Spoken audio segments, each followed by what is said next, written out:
இன உணர்வும் மான உணர்வும் கொண்ட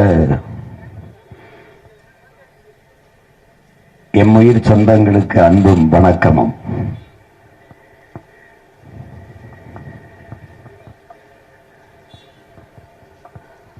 ஒரு தூய அரசியலை இந்த மண்ணில் உருவாக்கி ஒரு நல்ல ஆட்சியை மலரச் செய்ய வேண்டும் என்ற மகத்தான கனவோடு உங்கள் பிள்ளைகள் நாங்கள் இந்த தேர்தல் களத்திலே தொடர்ந்து போட்டியிட்டு வருகிறோம்.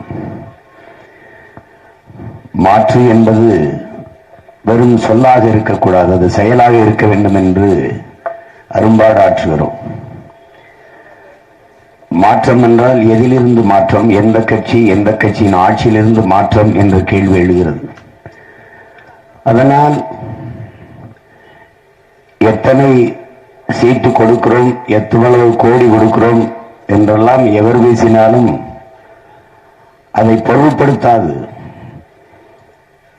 என் மண்ணுக்கும் மக்களுக்கும் எந்த அரசியல் சரியாக இருக்கும் என்று முடிவெடுத்துத்தான் இந்த பணியை செய்கிறோம். இங்கே வளர்ச்சி என்கிற பெயரில் நச்சு ஆலைகள் எங்கள் நிலத்தில், எங்கள் மண்ணில் நடப்பட்டிருக்கிறது. எத்தனையோ சிப்காட் தொழிற்சாலைகள் அதெல்லாம் வந்தால் வளர்ந்துவிடும் என்றார்கள், வேலை வாய்ப்பு என்றார்கள். என் மக்கள் நம்பினார்கள். வளர்ச்சி என்றால் எது வளர்ச்சி, எப்படிப்பட்ட வளர்ச்சி, அது யாருக்கான வளர்ச்சி என்ற கேள்வி, அந்த சிந்தனை என் சொந்தங்களுக்கிடையே எழவில்லை. எங்கள் முன்னவர்கள் ஏதோ தொழிற்சாலை வந்தால் வேலை கிடைக்கும் என்று எண்ணினார்கள். வேலை கிடைக்கும், அதற்கு சம்பளம் கிடைக்கும், அதை வைத்து சாப்பிடலாம். சாப்பாடு எங்கிருந்து வரும்? எந்த தொழிற்சாலை அரிசி பருப்பை விளைவிக்கும் என்று யாரும் கேள்வி எழுப்பவில்லை.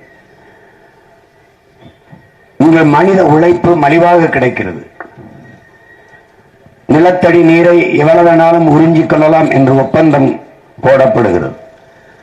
ஒரு அரை மணி நேரம் மின்சாரம் தடைபட்டால் கூட அதில் ஏற்படும் உற்பத்தி இழப்பிற்கு மத்திய மாநில அரசுகள் அதை ஈடுகட்டும் என்று ஒப்பந்தம் போடப்படுகிறது.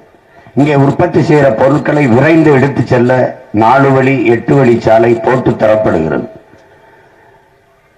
அந்த பொருட்களுக்கு எந்த வரியும் கிடையாது. உற்பத்தி வரி, ஏற்றுமதி வரி, சாலை வரி, ஒரு வரியும் கிடையாது. அப்ப இந்த அதிகாரங்கள் யாருக்காக கட்டமைக்கப்படுகிறது? இது முதலாளிகளுக்கு. இந்த சிப்காடு போன்ற தொழிற்சாலைகளை உருவாக்குகிற முதலாளிகள் யார்? அரசு நடத்துகிறதா, இல்லை தனிப்பெற முதலாளிகள்?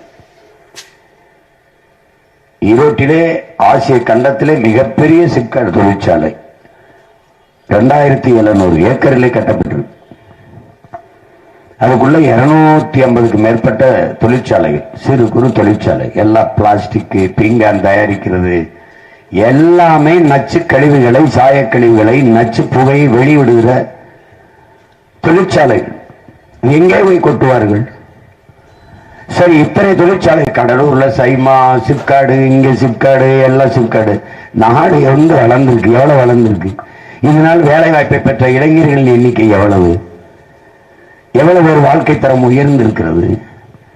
மனித உழைப்பு மலிவாக கிடைக்குது. அந்த உழைப்பை சுரண்டி சுரண்டி உற்பத்தியை பெருக்கி பெருக்கி லாபத்தை பல ஆயிரம் கோடியில் கொண்டு போற அந்த முதலாளி வாழ்வான், வளருவானா? வெறும் சம்பளத்தை வாங்கி சாப்பிடுற என் நாடு மக்களும் வாழ்வார்கள், வளர்வார்களா என்ற கேள்வியை நாம் எழுப்பி பார்க்க வேண்டிய நேரம் இது. அப்ப தொழிற்சாலை இல்லாமல் எப்படி சீமான் வளர்ச்சி அடைவது? தொழிற்சாலையை கொண்டு வருவோம். என் நிலத்திற்கு, என் நீருக்கு, என் காற்றுக்கு எந்த கேடும் இராத தொழிற்சாலைகள், நிலமும் வளமும் சார்ந்த தொழிற்சாலைகள், அதன் மூலமாக வேலை வாய்ப்பு, வளர்ச்சி. அமெரிக்காவில் ஒரு தீவு, அதுக்கு பக்கத்தில் ஒரு தீவுல வெறும் முருங்கை மரம் மட்டுமே வளர்க்கப்படுது. நீங்க எல்லாம் வேளாண்மை செய்தே நமது பிள்ளைகள், படித்த பிள்ளைகள் வேளாண்மை செய்யலாமா என்று கேட்கிறார்கள். அப்ப படித்தவர்கள் சாப்பிடக்கூடாது இல்ல? படித்தவனுக்கு பசிக்குதுன்னா அப்ப வேளாண்மை செய்யணும்ல? இந்த சாப்ட்வேர் இண்டஸ்ட்ரியின் பிதாமகன் பில்கேட்ஸ் அமெரிக்காவில் 2,50,000 ஏக்கர்ல விவசாயம் செய்யறாருன்னா அவருக்கு தெரியுது, சாப்ட்வேருக்கு போனாலும் சாப்பிட்டு போய் தான் வேலை செய்யணும்னு அவருக்கு தெரியுது. எங்கு பொருளாதாரம் இருக்கு என்பதை தெரியாத இவர்கள்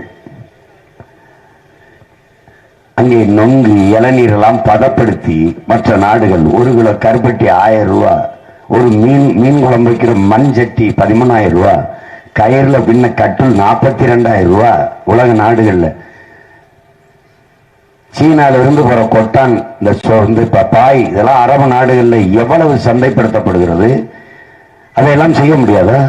இங்கே பனை தென்னைக்கு பஞ்சமா? அதன் மூலம் தொழில் வளர்ச்சி அடைய முடியாதா? எங்களுடைய ஐயா கல்லு நல்லசாமி எவ்வளவு காலமாக போராடுகிறார். கல்லை மது என்று சொன்னதை நம்பிய என் மக்கள், கல்லு மது என்றால் டாஸ்மார்க்கில் விற்கிற சரக்கெல்லாம் கோயிலில் கொடுக்கிற தீர்த்தமா, புனித நீரா? ஏன் கேள்வி எழுப்பவில்லை? ஏன் கேள்வி எழுப்பவில்லை? கல்லின் உணவின் ஒரு பகுதி என்று தெரியாதா? கல்லை இறக்கினால் விவசாயி வாழ்வான், வளருவான். 17 கட்சி கருப்பட்டி விற்றால் என் வெள்ளச்சக்கரை தடை செஞ்சுட்டு கருப்பட்டி கொண்டு வர முடியாதா? ரேஷன் கடைகளில் கருப்பட்டியை விநியோகம் பண்ண முடியாதா? இல்லை கரும்பு வெள்ளத்தை விநியோகம் பண்ண முடியாதா?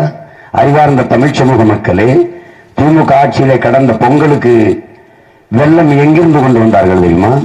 பொங்கலுக்கான பொருள் கொடுத்தார்கள், எங்கிருந்து கொண்டு வந்தார்கள் தெரியுமா? குஜராத்தில் இருந்து. ஏன் எங்ககிட்ட கரும்பு விளையில? எங்க கரும்புல வெள்ளம் வராதா? சக்கரை வராதா? எப்படி இருக்கிறது பாருங்கள். என்ன கொடுமை! வெள்ளம் உருகிட்டு கிடந்தது. தாய்மார்கள் கேட்டார்கள் என்ன அப்படின்னு. எப்படி பார்த்தாலும் அது உருகித்தானே பொங்க வைப்பீங்கன்னு விட்டான். கொடுமை. வேளாண்மையை கைவிட்ட நாடுகள் எல்லாம் பிச்சை எடுக்குது. அந்த நிலை இந்த நாட்டுக்கு வர வேண்டுமா என்பதை நீங்கள் சிந்தித்து பாருங்கள். பேசவே மாட்டார்கள் இந்த தலைவர்கள். யாராவது விவசாயத்தை பற்றி, விவசாயத்தின் அருமை பற்றி, வேளாண்குடி மக்களின் பிரச்சனை பற்றி ஆழ்ந்து பாருங்கள். ஒரு குண்டூசி தயாரிக்கிறவன் குண்டூசிக்கான விலையை தீர்மானிக்க முடியும். ஒரு பிளேட்டு கத்தியை தயாரிக்கிறவன் அதற்கான விலையை தீர்மானிக்க முடியும். ஒரு செருப்பு தயாரிப்பவன் அதற்கான விலையை தீர்மானிக்க முடியும். ஒரு கார் தயாரிப்பவன், ஒரு கம்ப்யூட்டர் தயாரிப்பவன் எல்லாம் அதற்கான விலையை தீர்மானிக்க முடியும். ஆனால் வேளாண்குடி மகன் விளைய வைக்கிற அத்தியாவசிய உணவுப் பொருள்கள் அதுக்கான விலையை அவன் தீர்மானிக்க முடியாது. இதனால்தான் இந்த நாட்டில் விவசாயி கடனாளியாக இருக்கிறான். ஒரு கரும்பு தட்டையை விளை வைக்க அன்பு பெற்றோர்களே 20 ரூபாய் செலவழிக்கிறான். அவன் வண்டியில ஏற்றி சந்தை வண்டி இறக்கினால் விலை 20 ரூபாயில கூட 2 ரூபாய் ஆச்சு 22 சொல்ல முடியாது. வாங்குறவன் தான் அந்த விலையை தீர்மானிப்பான். தட்டைக்கு 10 ரூபாய் தரேன்பா. வேணாம் என்று திருப்பி எடுத்துட்டு வர முடியாது. என் பொருள் கெட்டு போகும். அப்ப வந்த விலைக்கு விற்கணும்.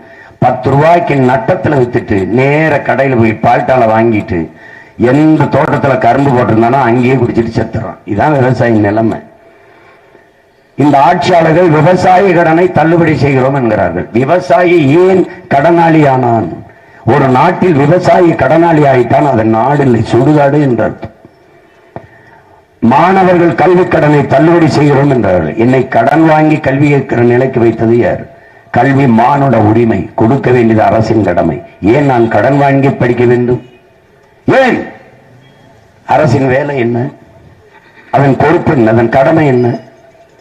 ஒரு நாட்டின் செல்வங்களிலே ஆகச் சிறந்த செல்வம் கல்வி செல்வம் தான், அறிவு செல்வம் தான். அதை நாட்டு குடிகளுக்கு கொடுக்காமல் அரசின் வேலை என்ன? பிறகு நிலமெங்கும் நச்ச ஆலைகள், சாய கழிவுகள், அதை பிரித்து எடுத்து இந்த கழிவை தனியாக எடுக்கிறதுக்கான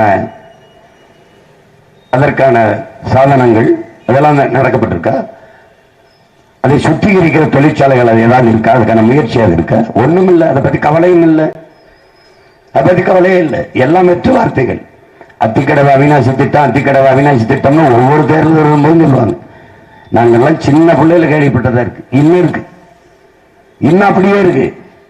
எவ்வளவு பொறுப்பற்ற தலைமைகளிடத்தில் இந்த நாட்டை, இந்த நாட்டு மக்களின் எதிர்காலத்தை நாம் ஒப்படைத்திருக்கிறோம் என்பதை நீங்கள் எண்ணி பார்க்க வேண்டும். புதிதாக யாரும் போட்டியிடவில்லையே. இந்த தேர்தலில் நிற்கிற 3 கூட்டணியில் யார் புதியவர்கள்? அவர்கள் ஆட்சி காலத்தில் செய்த சாதனையை ஒன்றை சொல்லி ஓட்டு கேட்க முடியவில்லையே. ஒருத்தர் கூட. ஒருத்தர் காங்கிரஸ் பாரதிய ஜனதா 10 ஆண்டு கால ஆட்சி முடிந்த தேர்தலை அடுத்த ஆட்சியை நிறுவனத்தை சந்திக்கிறார்கள். 10 ஆண்டு காலத்தில் ஒத்த நல்லது செஞ்சிருக்கிறேன், இந்த மக்களுக்கு ஒன்று செஞ்சிருக்கிறேன். காங்கிரஸ் பாரதிய ஜனதாவிற்கு எதற்கு தமிழ் மக்கள் ஓட்டு போடணும்? ஒரு காரணம், ஒரே ஒரு காரணம். யாராவது சொல்லுங்கள், கட்சிக்காரர்கள் யாராவது இதுக்காக நாங்க பாரதிய ஜனதாவுக்கு போடணுங்க, இல்ல இதுக்காக காங்கிரஸை கொண்டு வரணுங்க. ஒண்ணு ஏதாவது ஒண்ணு. ஒரே ஒரு காரணம், திமுக வெல்லும், திமுகவுக்கு தான் வாய்ப்பு கொடுக்கணும். எதுக்கு 39 உறுப்பினர்களை கொடுத்தீங்க? என்ன பண்ணீங்க? 5 ஆண்டுகள் என்ன நடந்திருக்கு? என்ன நடந்திருக்கு? எந்த காரணத்திற்காக திமுகவுக்கு வாக்கு செலுத்தணும்? அது மதவாத சக்திகளை உள்ளே விடாது. இப்ப விட்டதெல்லாம் யாரு? இங்க வந்தது எப்படி? வந்தது எப்படி? பாரதிய ஜனதா வளர்ந்து அந்த வார்த்தையை எப்படி கேட்க முடியும்? கொண்டு வந்த காரணம் யாரு? இதே திமுக. அதிமுக தான். சட்டமன்றத்தில் 4 உறுப்பினர்கள் அதிமுக தேவையில்லை. அதற்கு முன்பு கோவையில் ஐயா சிபி ராதாகிருஷ்ணன் ஜெயிச்சது யாருடைய கூட்டணி? திமுக. காரைக்குடியில் எச் ராஜா வென்று சட்டசபைக்கு போனது காரணம் யாரு? திமுக. 5 ஆண்டாள வாஜ்பாய் ஆட்சியை தாங்கி பிடிச்சு இந்திய பெருநிலம் முழுமைக்கும் RSS பிஜேபி வேர்வரப்பி காலூண்டி வலுவாக நிற்க காரணமாக இருந்தது திமுக. எப்படி உங்களால் வந்தது? பாதுகாக்கும், அது தடுக்கும் என்கிறீர்கள். பாரதிய ஜனதா ஆட்சி ஆளுகிற மாநிலங்களில் கூட மோடி இவ்வளவு தூரம் பயணம் செஞ்சு வந்ததில்லை. சதுரங்க விளையாட்டு, அதுக்கு எதுக்கு அவரை கூட்டி வந்தீங்க? கேலோ இந்தியா, அதுக்கு எதுக்கு கூட்டி வந்தீங்க? கேலோ இந்தியா என்ன? கேலோனா என்ன? இந்தி. எதிர்கட்சியா இருக்கும்போது இந்தி தெரியாது போடா, ஆளுங்கட்சியா இருக்கும்போது கேலோ இந்தியாவா? இந்திய விளையாட்டுன்னு வைக்க வேண்டியதானே பேரு. ஏன் அப்படி வைக்கிறீங்க? எதிர்கட்சியா இருக்கும்போது கோபேக் மோடிங்கிறீங்க, ஆளுங்கட்சியா இருக்கும்போது வெல்கம் மோடிங்கிறீங்க. என்ன உங்க கொள்கை? எது உங்க கொள்கையின் உறுதித்தன்மை? எப்படி இருக்கு பாரு. 2 கட்சிக்கும் போட்டி, திமுக அதிமுக போட்டி எழுதுறீங்களா? யாரு மோடியை பார்த்தா அதிகமா பல்ல காட்டி சிரிச்சதுங்கிறது தான். சிரிக்காத நம்பி பாரு. தம்பி உதயநிதி ஒரு போட்டோவோட சுத்திக்கிட்டே இருக்க, செங்கலை வச்சுக்கிறாரு, இல்லைன்னா முட்டையை தூக்கிட்டு இருக்காரு. 3 ஆண்டு காலம் எங்க ஆட்சிக்கு முட்டை தான் மார்க்குங்கிறாரு. இந்த முட்டை தான் நாங்கள் வாங்கியிருக்கோன்ட்டு செங்கல் எது கட்டுறாரு? இதை வச்சு எங்களுக்கு சமாதி கட்டுங்கிறாரு. எத்தனை காலத்துக்கு தூக்கி தெரியுது? பேசுறதுக்கு ஒண்ணும் இல்லை. மணிக்கணக்கா அவங்க மகன் பேசுறேன். இந்த மண்ணின் பிரச்சனையை, மக்களின் பிரச்சனையை எப்படியெல்லாம் தீர்க்க முடியும், இந்த நாட்டை எப்படி வளர்க்க முடியும், மாற்று பொருளாதார பெருக்கம் என்ன, மாற்று மின் உற்பத்திக்கு திட்டம் என்ன, எல்லாவற்றுக்கும் மாற்ற சொல்றோம். அதனாலதான் மாற்றம்ங்கிறோம். ஆனால் எது ஒன்றையும் பேச முடியல. அந்த செங்கலையே 5 தேர்தலுக்கு தூக்கிட்டு இப்ப அந்த 1000 ரூபாய் பிடிச்சு கெட்டியா பிடிச்சுக்கிட்டாங்க. 1000 ரூபாய் வந்துருச்சா? சேமிச்சு வச்சிருக்கீங்களா? அம்மா வச்சிருக்க, உங்களுக்கு செலவு காசு இல்லையா? தரவான்னு நம்ம கேட்டா தான் விடுவாங்க. அதை திருப்பி இந்த 1000 3 ஆண்டுகள் இந்த 1000 ரூபாய் தவிர ஒண்ணும் இல்லை. 10 ஆண்டுகளை மோடிக்கு சொல்றதுக்கு ஒண்ணும் இல்லை. இப்படி மயக்க பிடிச்சி என்ன மாதிரி பேச சொல்லு, மக்களை கூட இப்படி நிக்க வச்சு பேச சொல்லு. நான் எங்க அப்பாவை கூட்டிட்டு வீட்டுக்கு போயிடுறேன், வேணாப்பா தேர்தல் வாங்கப்பான்னு பேச சொல்லு. ரோடு ஏதோ மாடல் அழகியெல்லாம் வருவாளுகள், அப்படி அணிவகுத்து அப்படி வந்து மாடல் அப்படி எவன் வந்தாலும், அமித்ஷா வந்தாலும் சரி, ராஜ்நாத் சிங் வந்தாலும் சரி, நீங்க பழக்க வச்சிருக்காங்க. ரோட்ல வந்து இப்படி கை காட்டிட்டு போறது. பேசுப்பா, என்னப்பா, என்ன நடந்திருக்கு, என்ன செய்ய போற? 10 ஆண்டுகளில் மக்களுக்கு சூப்பு கொடுத்திருக்கிறேன், இனி 5 ஆண்டு ஜெயித்து வந்தால் நேர ரசத்தை கொடுத்து கொன்று விடுவேன். அவ்வளவுதான். என்ன நடந்துற போது? 10 ஆண்டுகள்ல செய்யாத ஒரு நல்லதை அடுத்து வருகிற 5 ஆண்டுகளில் செய்து விடுவார்கள் என்று நீங்கள் எப்படி நம்புகிறீர்கள்? இதுவரை செய்யாத ஒன்றை இந்த திமுக இனி செய்யும், எப்படி நம்புறீங்க? இந்திய நாடாளுமன்றத்திற்கு உரிமைக்காக எழுப்பிய குரல் ஒன்று. மாநில உரிமை எல்லாம் பறித்துக் கொண்டது இந்திய அரசு, மத்திய அரசு. எந்த அரசு? நீ கூட்டணி வச்சிருக்க காங்கிரஸ் அரசு தான். கல்வியை மாநில பட்டியலிருந்து பொதுப்பட்டியல் கொண்டு போனது, மருத்துவத்தை கொண்டு போனது, மின் உற்பத்தி விநியோகத்தை கொண்டு போனது இந்த பாரதிய ஜனதா. இதையெல்லாம் தான் கூட்டிக் கொண்டு வருகிறீர்கள். என்ன உரிமை வைத்திருக்கிறாய்? காவிரியில் உனக்கான நதி உரிமையை பெற்றுத்தர முடியாத கட்சிகளுக்கு எதற்கு ஓட்டு? எதற்கு?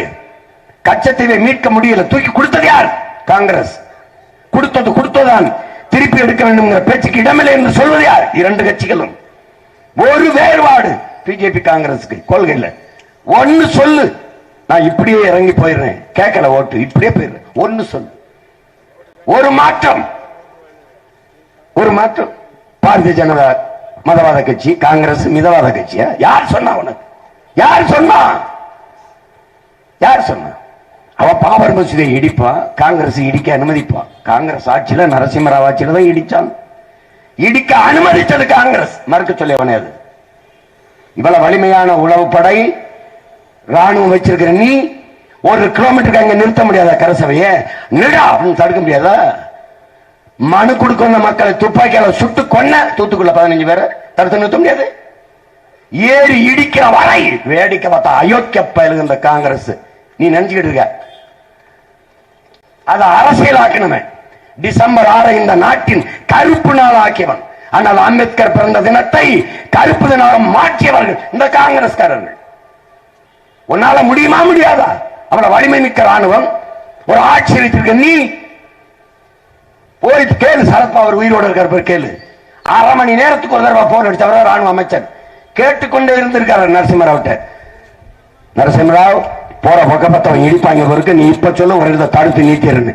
வெயிட் வெயிட் வெயிட் இடிச்ச உடனே போன் எடுத்து ஒரு கெட்ட வார்த்தை சொல்லி வச்சுட்டு போயிட்டே இருந்த. அப்படி அனுமதிச்சவன் அவன்.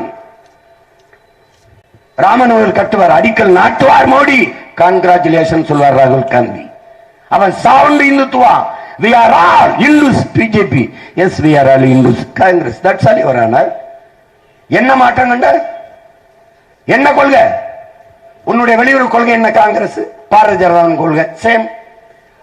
உன்னுடைய பாதுகாப்பு கொள்கை சேம். 100 விழுக்காடு ராணுவத்தில் அந்நிய முதலீடு 2 பேருக்கு ஒண்ணுதான். உன்னுடைய எஜுகேஷன் பாலிசி பிரைவேடைசேஷன், உன்னுடைய மெடிக்கல் பிரைவேடைசேஷன் தனியாற்ற கொடுத்துரு. என்ன வச்சிருக்க நீ? என்ன இருக்கு? உன்னுடைய பொருளாதார கொள்கை தனியார் மயம், தாராள மயம், உலக மயம். 2 பேருக்கும் ஒரே மயிர் கொள்கை தான். என்ன கொள்கை?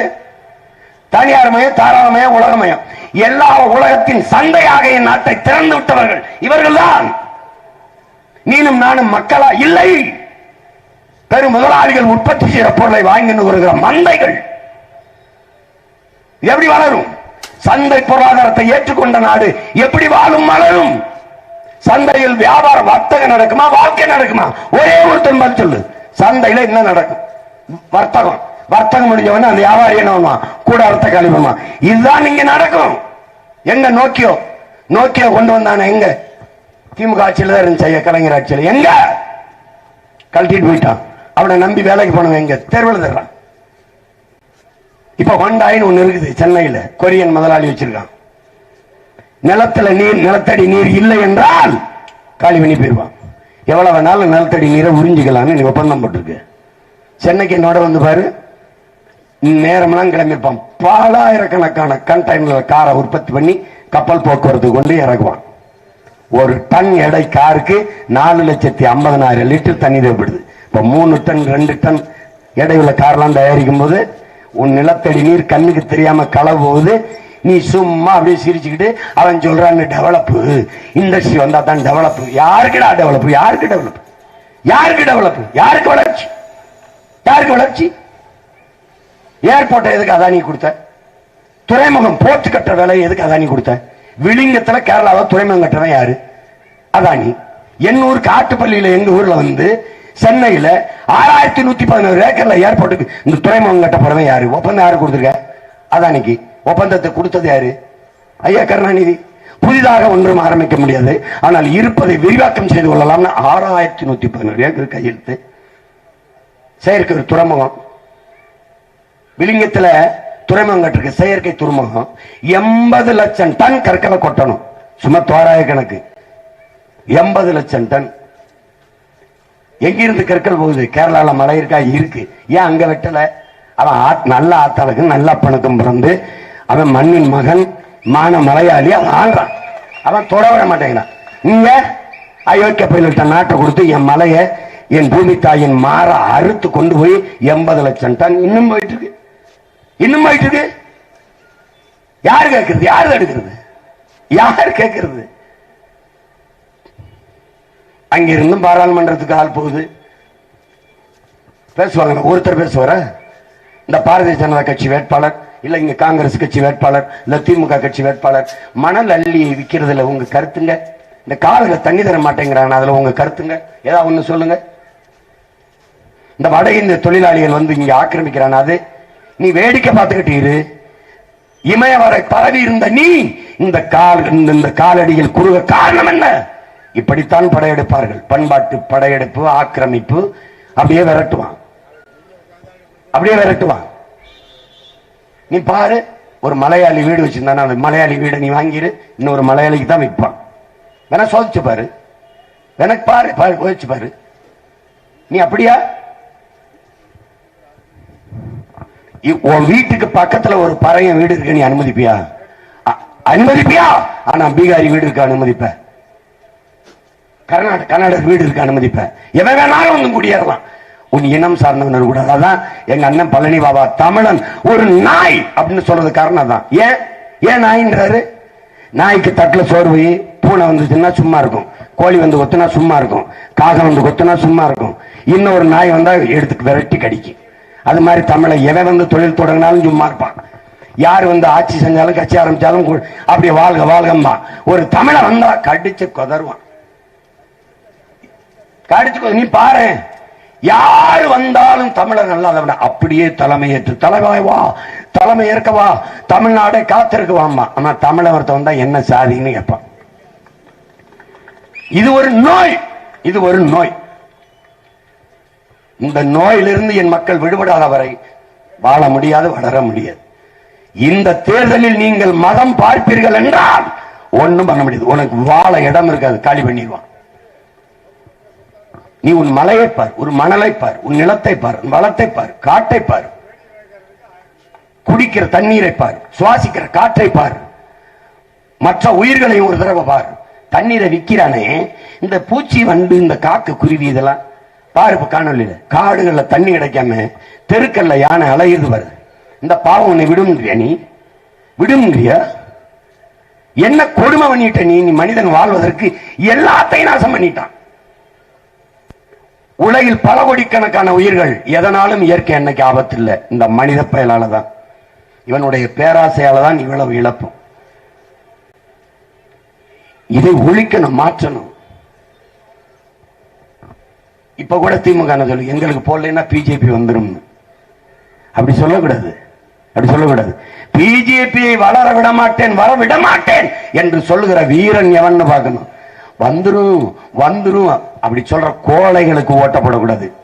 நான் சொல்றேன், நான் இருக்கிற வரை பிஜேபியை வளர விட மாட்டேன், வெல்ல விட மாட்டேன். நான் சொல்றேன்ல, ஒரு வீர மகனா சொல்றேன்ல, அப்படி சொல்ல பார்ப்போம். அதனாலதான் அவன் என் சின்னத்தை எடுக்கிறான், என் மேல என்னை ரைட போடுறான், என்னை நெருக்கடி கொடுக்கிறான்.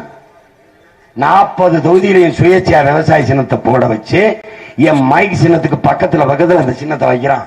எப்படியாவது என்னை வீழ்த்திடணும்னு நினைக்கிறான். கோயம்புத்தூர்ல திமுக போட்டிருக்க வேட்பாளர் அடையாளமே தெரியாத ஒருத்தர் ஏன் விட்டு கொடுத்தல். தூத்துக்குடியில கனிமொழிக்கு எதிராக பெரிய வேட்பாளரை போடாம தமிழ் மாநில காங்கிரஸ் கொடுத்து அங்க போட்டி இல்லாம ஆக்குறது. இதெல்லாம் புரிந்துணர்வு ஒப்பந்தம் ராஜா, புரிந்துணர்வு ஒப்பந்தம். நான் கிள்ற மாதிரி கிள்ளுவேன், நீங்க அழுகிற மாதிரி அழணும். இது என்னைக்கு என் அன்பு மக்கள், தேர்தல் வேற, இது வேற. இதுல சாதி மதத்தை கொண்டு கலக்காத. இது அடுத்த 5 ஆண்டு கால மண்ணின் மக்களின் வாழ்க்கை தீர்மானிக்கக்கூடிய ஒரு அரிய வாய்ப்பு. இது ஆக சிறந்த தலைவன் நாடு ஒப்படைக்கப்படணும்.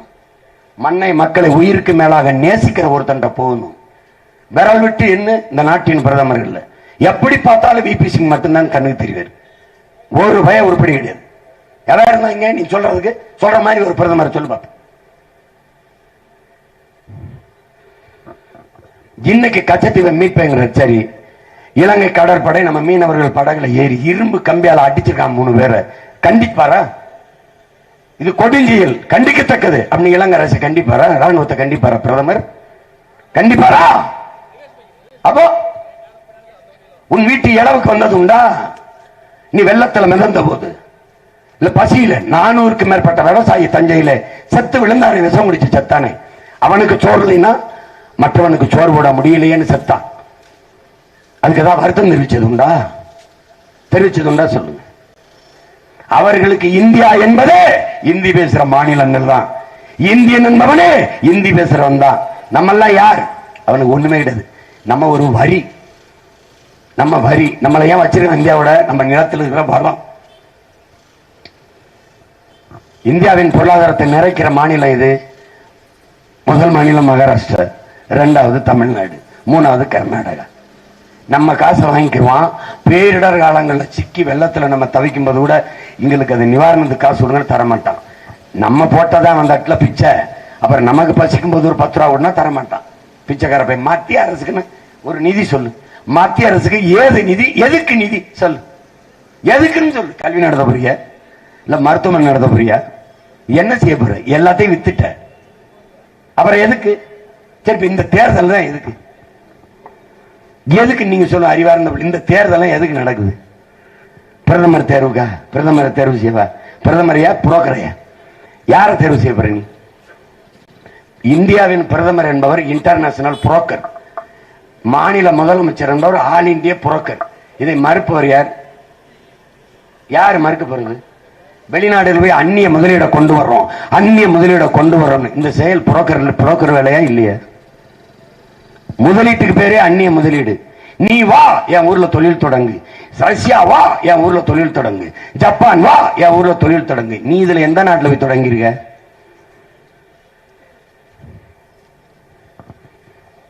வளர்ச்சி என்பதை வெறும் வார்த்தையில் மட்டும் வைத்திருக்கிறார்கள். அதை மாற்றணும், அதை மாற்றணும். எல்லாருக்கும் வேலை கொடுக்கணும். அந்த நாட்டில் பொருளாதார கொள்கையை மாற்றணும். தற்சார்பு பசுமை பொருளாதாரத்துக்கு திரும்பணும். வேளாண்மையை முன்னிறுத்தி கட்டமைக்கப்படுகிற பொருளாதாரத்திற்கு திரும்பணும். உலகம் இயற்கை உணவுக்கு திரும்புது, ஆனா உற்பத்தி ஈடு கொடுக்க முடியல. அதுக்கு முடியல. எல்லாம் சீனி வெள்ளை சர்க்கரை தவிர்த்து நாட்டு சர்க்கரைக்கு வரணும்னு நினைக்கிறான். உற்பத்தி எடுக்க முடியல. எல்லாம் நாட்டுக்கோழிக்கு வரணும்னு நினைக்கிறான். நாட்டுக்கோழி இல்ல, டூப் போடுறான், பண்ணைக்கோழி. முடியல. 1 கிலோ தக்காளி, 1 கிலோ கத்திரிக்காய், 10 கத்திரிக்காய் இருக்குதா 1 கிலோல? ஒரே கத்திரிக்காய் 1 கிலோ ஆக்கும்னு மரபணுவை மாத்திரான். பாரு சொரக்காயின் வடிவத்தை பாரு. சொரக்காய்னா கழுத்து இப்படி இருக்கும், ஈடுபடி இருக்கும். அதை குடுவையெல்லாம் பயன்படுத்தணும். இப்ப சொரக்காய் பாரு, அம்மிக்குலை மாதிரி இருக்கும். ஏன்? மரபணு மாற்றம். மரபணு மாத்திட்டான். புடலங்காய்னா அங்கிருந்து இவ்வளவு தூரம் தொங்கும். இப்ப புடலங்காய் விலை இவ்வளவுதான். ஏன்? மரபணு மாத்திரம். அதனால என்ன செய்வான்? மரபணு மாற்றப்பட்ட அந்த காய்கறி உணவை சாப்பிடும் போது உன்னுடைய மரபணு மாறிடும். இதான் பிரச்சனை.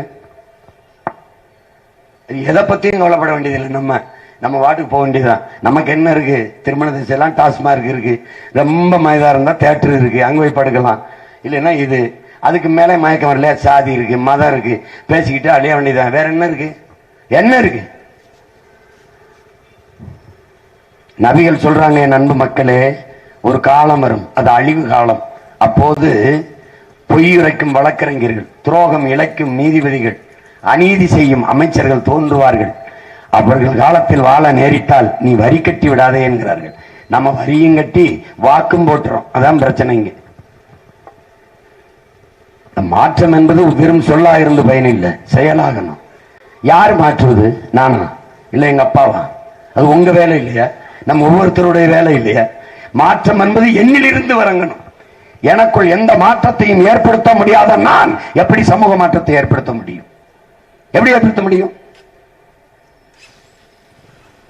ஒவ்வொருத்தருக்குள்ளும் மாற்றம் வரணும். அதான் சொல்றான், மண்ணில் புரட்சி வருவதற்கு முன்பு மக்களின் மனத்தில் புரட்சி வர வேண்டும் என்கிறான். அந்த புரட்சிகர சிந்தனை ஒவ்வொருத்தர் மூளையிலும் இருந்து உதிக்கணும், ஒவ்வொருத்தர் எண்ணத்திலும் இருந்தும் பிறக்கணும். என்ன செய்ய போகுது இந்த கட்சிகள்? விடுதலை பெற்ற இந்தியாவை மாறி மாறி ஆண்ட கட்சிகள் இந்த காங்கிரசும் பாரதிய ஜனதாவும் தானே. என்ன நடந்திருக்கு? 28 விழுக்காட்டு மக்கள் இரவு உணவு இல்லாமல் தூங்க போகிறார்கள். பல கோடிக்கணக்கான பச்சிளம் குழந்தைகள் பசியோடு உறங்க போகிறார்கள். அதற்கு இவர்களிடத்தில் பதில் இருக்கா? பசி என்ற சொல்லில்லாத ஒழிப்போம் அப்படி ஏதாவது இருக்கா? வேளாண்மை வளர்த்தெடுக்க ஏதாவது இவர்களுக்கு திட்டம் இருக்கா? விவசாயி தலைநகர்ல டெல்லியில இன்றும் போராடிட்டு இருக்கான். இன்னைக்கும் என்ன கேட்கிறான்? ஒரு உரிய நியாய விலையை, விலையை தீர்மானிங்கிறான். இங்கேயும் தான் ஈரோட்ல பெருந்துறையில் இருக்கிற விவசாயிங்க அதான் சொல்றாங்க, நாங்க விளைய வைக்கிற முருங்கக்கா, நாங்க கொண்டு வர தேங்காய்க்கு ஒரு விலையை, உரிய விலையை நீர் தீர்மானி. அதே முடியலையே, அதே முடியலையே. நீ நல்லா பாரு, நீ சாரம் இல்லாம வாழ்ந்துடலாம். காய்ச்சல் விற்கிறவன் யாரு? கோட்டீஸ்வரன். நீ சிகரெட் இல்லாம வாழ்ந்துடலாம். அதை விற்கிறவன் யாரு? தயாரிக்கிறவர் கோட்டீஸ்வரன். நீ செல்போன் இல்லாம வாழ்ந்துடலாம். அது விற்கிறவன் தயாரிக்கிறவன் யாரு? பெரிய கோட்டீஸ்வரன். ஆனா நீ சோறு இல்லாம வாழ்ந்துட முடியுமா? முடியாது. அதை விளைய வைக்கிற யாரு? பிச்சைக்காரன், ஏழை. அப்போ ஆடம்பர பொருள்களை, அத்தியாவசியமற்ற பொருள்களை எல்லாம் உற்பத்தி செய்கிறவன் கோட்டீஸ்வரன், பெரும் பெரும் முதலாளிகள். மிக மிக அத்தியாவசியமான உயிர் தேவையாக இருக்கிற உணவுப் பொருளை விளை வைக்கிற விவசாயி ஏழையாய் இருக்கிறான் என்றால் எப்படி? ஒரு நாட்டில் ஒரு விவசாயி வாழ்கிறான், வளர்கிறான் என்றால் அந்த நாடு வாழுகிறது, வளர்கிறது. ஒரு நாட்டில் வாழ முடியாமல் ஒரு விவசாயி சாகிறான் என்றால் இன்னைக்கு அது செய்தி, நாளைக்கு நீ பட்டினி கிடந்து சாவாய் என்பதற்கு முன்னறிவிப்பு. மிகப்பெரிய உணவு பஞ்சத்தை நீ எதிர்கொள்ளப் போகிறாய் என்பதற்கான எச்சரிக்கை மணி, ஒரு அபாய அறிவிப்பு. அதை கடந்து போயிட, நீ கடந்து போயிட, இல்ல அதை பத்தி கவலைப்படுறது இல்லையே, கவலைப்படுறது இல்லை.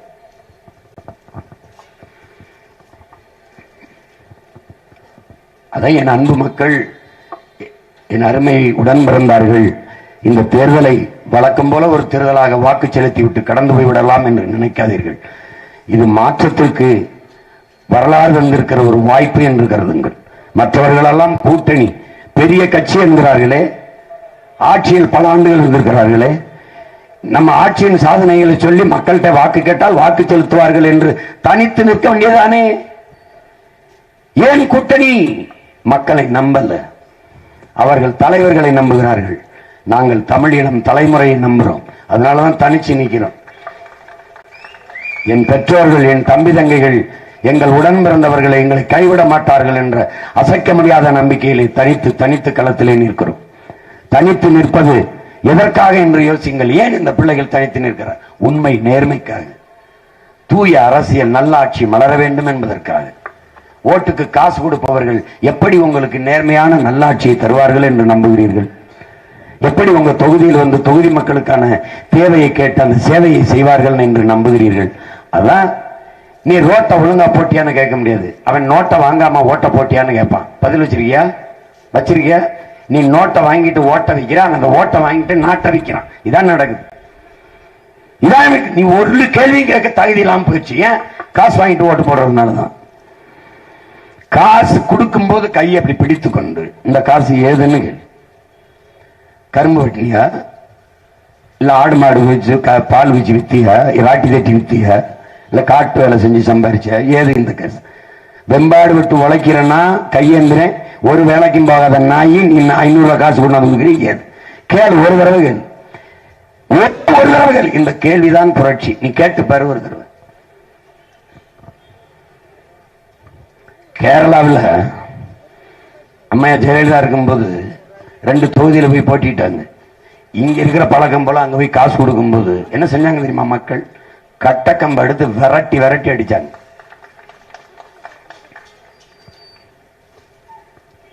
நீ ஒரு தடவை செய், அதுக்கு பேர் தான் புரட்சி. ஒரே ஒரு தடவை. என் ஓட்டு விற்பனைக்கு இல்லைன்னு வீட்டில் எழுதி வை, தோக்கடி, வீழ்த்து. அப்ப என்ன பண்ணுவான்?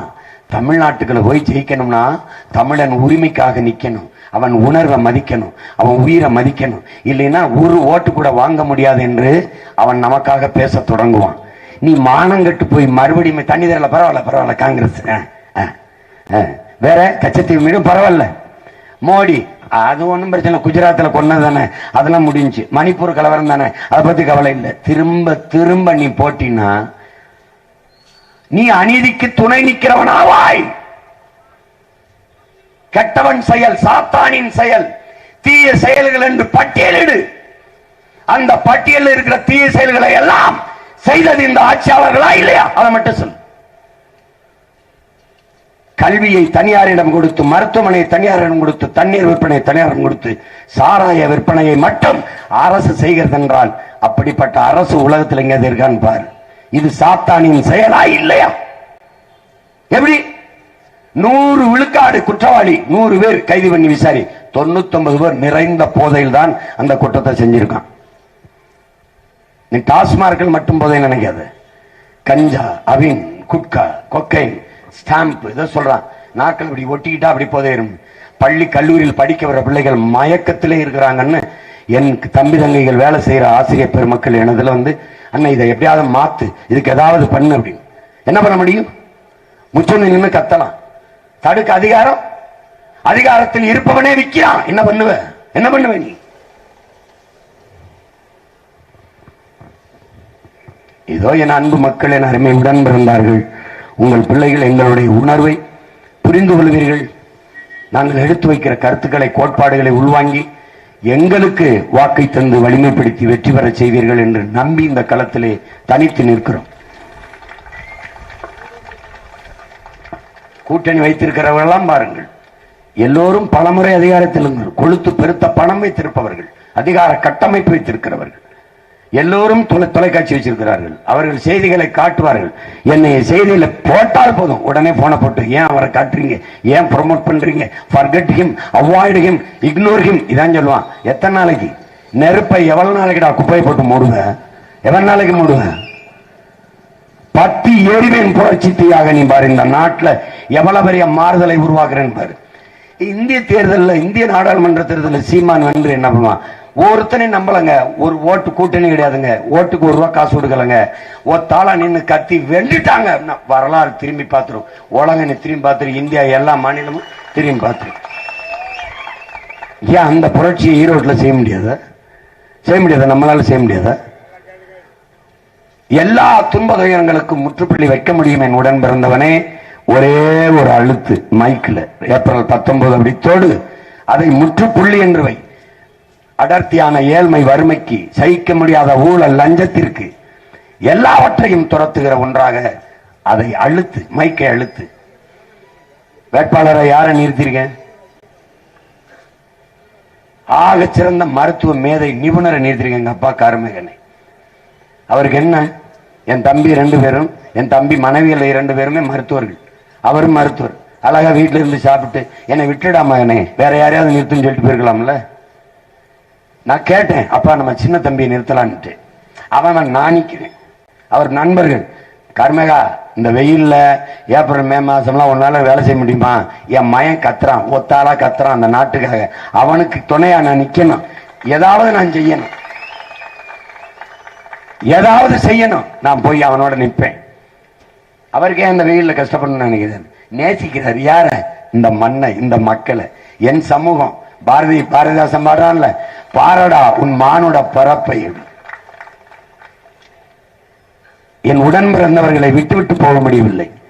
நான் உங்களுக்காக பேசவில்லை, உங்களுக்கும் பின்னால் வருகிற என் தம்பி தங்கிகள், என் அருமை பிள்ளைகள், அடுத்த தலைமுறை பிள்ளைகளுக்காக பேசுறேன். அவன் நினைப்பான், எங்க சித்தப்பா கத்திக்கிட்டே இருந்து செத்தான், எங்க மாமா வந்தான் கத்திக்கிட்டே இருந்தான், எனக்கு முன்னவன் கத்துனான், பழனி பாபா கத்துனான், எங்க அண்ணன் தெரு தெருவா கத்துனான். என்ன நடந்தது? கொன்னு தூக்கி போட்டான். இந்த நாட்டில் ஒரே ஒரு புரட்சியாளன், 5ஆம் அதிகாரத்தை எதிர்த்த ஒரு மாபெரும் வீரன் பழனி பாபா. என்னென்ன எவனா இருந்தால் உலக நாட்டு சட்டங்கள், அவ்வளவு கல்வி அறிவு, பிறப்பால் பெரிய செல்வந்தன், எல்லாத்தையும் தூக்கி போட்டு சமூக சேவைக்கு வந்தான். கொடுத்தது அவன் மரணத்தை அவனுக்கு பரிசா கொடுத்தீங்க. கொடுமை. ஏன் இந்த கட்சிகள்லாம் பழனி பாபா பேசுறது இல்லை? மதவாதத்தை எதுக்குறீங்க? மதவாதத்தை அவர் எதிர்த்தாரு. அவர் நினைவு தினத்தை ஏன் நீங்க போற்றுறது இல்லை? ஏன் தெரியுமா? அவர் சொன்னாரு, மானமுள்ள ஒரு தமிழன் திமுகவுக்கு ஓட்டு போடுவானான்னு கேட்டார். அவன் கதையளப்பான் தான், அவன் பொய்யா பேசுவான். வேணும்னா குஷ்புவோட கூட கூட்டணி வைப்பான்னாரு. அப்ப குஷ்பு அரசியலுக்கே வரல அவங்க. அப்பவே கணிச்சு சொன்னார் பாருங்க. கடைசி அந்த கட்சியில போய் சேர்ந்தாங்க. சொன்னார்ல, நான் செத்தால் என் மேல திமுக கொடியை போட்டு புதைங்கத்தான் அப்படின்னு சொன்னவர் இவனை ஒளிங்கத்தான்னு சொன்னார் கடைசியா. தெரியுமா உங்களுக்கு? தெரியுமா? எல்லா இஸ்லாமிய கட்சி தலைவர்களும் திமுகவோட கூட்டணி வச்சதுனால எங்க அண்ணன் பழனிபாபா பத்தி பேச முடியல. இன்னைக்கு நான் ஒவ்வொருத்தன் தான் ஊர் ஊரா பழனிபாபா காகிதம் இல்லத்து, பழனிபாபா காகிதம் இல்லத்துன்னு போயிட்டு இருக்கேன். பேச மாட்டார்கள். இவர்களுக்கு நீ ஒரு உயிர் அல்ல, நீ வெறும் ஓட்டு. அதுவும் பாரதிய ஜனதாவுக்கு அதுவும் இல்லை, நீ ஓட்டும் இல்லை. ஏன்? அவன்கிட்ட பெட்டி இருக்கு, அவனே போட்டுக்குவான். நீ வேணா பந்தங்க, நீ வேணா பாரு வலைத்தளத்துல உத்தரப்பிரதேசம், பீகார், மற்ற மாநிலத்தில் எப்படி நடக்குதுன்னு. இங்க பாரு, ஒருத்தன் வாயில்ல நிப்பான், இங்க ஒருத்தன் மேசையில் இருப்பான் பெட்டிக்கிட்ட. அங்க இருந்து வரும் ஒரு அம்மா கையில மைய வச்சோன்னு இங்க இருந்து ஆபீசர் போய் அனுப்பிடுவான், தாமரைக்கு வந்து உட்காந்துருவான். அங்க இருந்து ஒரு ஐயா வருவாரு, கையில மைய வச்சோன்னு அவர் அனுப்பிடுவாரு, இவன் போய் தாமரைக்கு எழுத்திடுவான். நான் போய் சொல்றேன்னு நினைச்சா நீ வலைவெளியில தட்டிப்பாரு இருக்கா இல்லைன்னு. பீகார்ல எப்படி எலெக்ஷன், பீகார் உத்தரப்பிரதேசம் எப்படி தெரியுமா? நீங்க ஓட்டுக்கு காசு கொடுக்க வருவார்கள், இல்ல ஓட்டு எங்களுக்கு போடுன்னு கேட்டு சூரியனுக்கு போடு, ரெட்டலைக்கு போடு, தாமரைக்கு போடு, கைக்கு போடுன்னு காசு கொடுப்பான். அங்க எப்படி தெரியுமில, ஓட்டு போட வந்துடாத, இந்த 500 நீ வரவே வராத, ஏன் நான் போட்டுக்கிறேன். உண்மையிலே சிரிக்காத, சத்தியமா நடக்குது. இந்த கேளு, அவன் வீடு வீட்டுக்கு போய் என்ன பண்ண தெரியுமா, தயவுசெய்து ஓட்டு போட வந்துடாத, வீட்டுல இருந்த காசு இன்னும் என்னமா அந்த வச்சுக்க, சாரா என்னால வாங்கி குடிச்சிட்டு சாப்பிட்டு படுத்துக்க, ஓட்டு நாங்க போட்டுக்கிறோம். அப்படி இல்லைன்னா எப்படி சொல்றாங்க, 400 சீட் அடிப்போம், 350 சீட் அடிப்போம். எப்படி அடிப்பான், எப்படி அடிப்பான், வெட்டி அவன்கிட்ட இருக்கிற ராஜா. அவன் தான் சொல்றான், சீனா பொத்தானை அழுத்தினால் அங்கே குண்டு பிடிக்கும், அமெரிக்கா இங்கே பொத்தானை அழுத்தினால் ரஷ்யாவில் குண்டு பிடிக்கும். மோடி எங்க அழுத்தினாலும் தாமரையில் விழும்.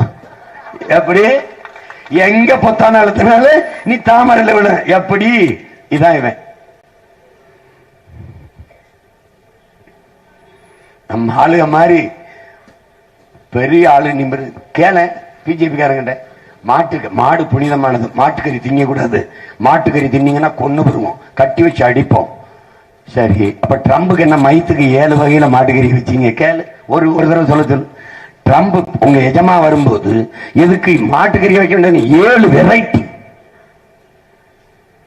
எப்படிப்பட்ட நாடு.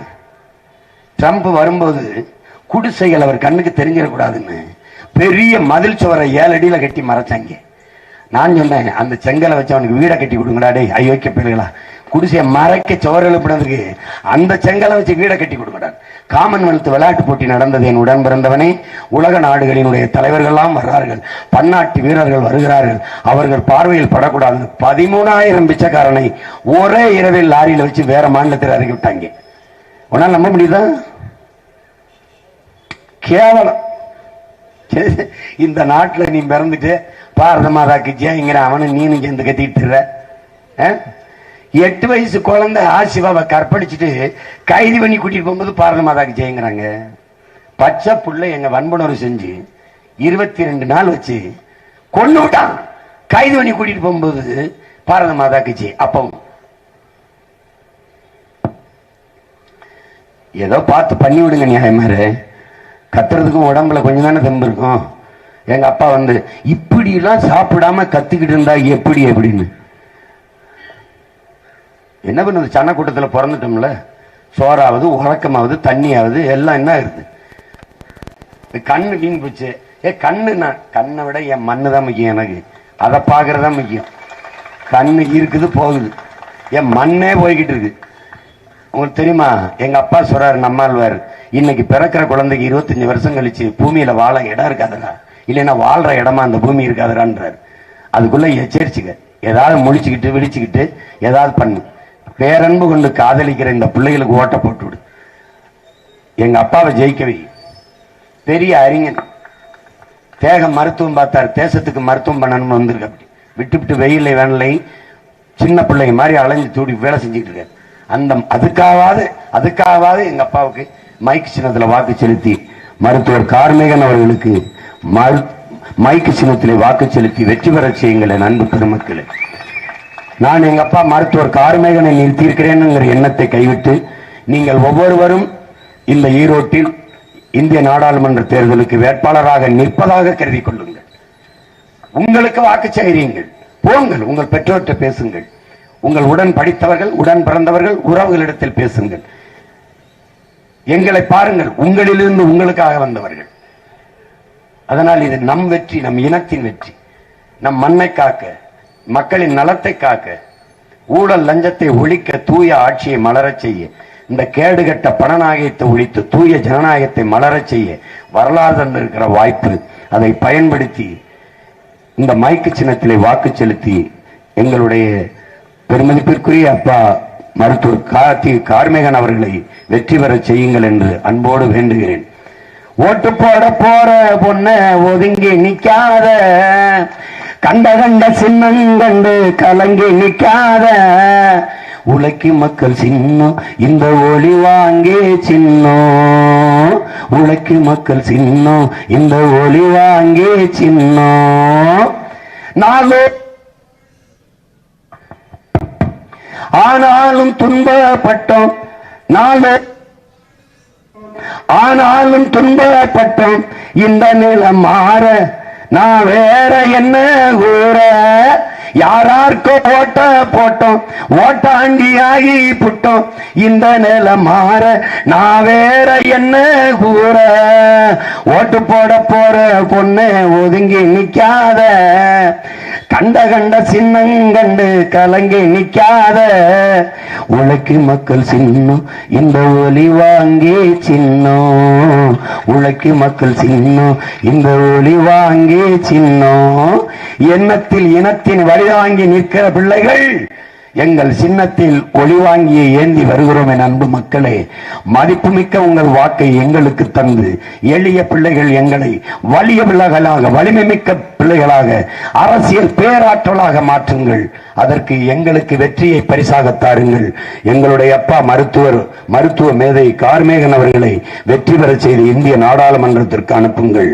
அதிகாரமற்ற எளிய மக்களே, அதிகாரத்தை எதிர்த்து உங்களின் உரிமைக்காக ஓங்கி முழங்க எங்க அப்பாவுக்கு மைக்கு சின்னத்திலே வாக்கு தந்து வெற்றி பெற செய்யுங்கள்.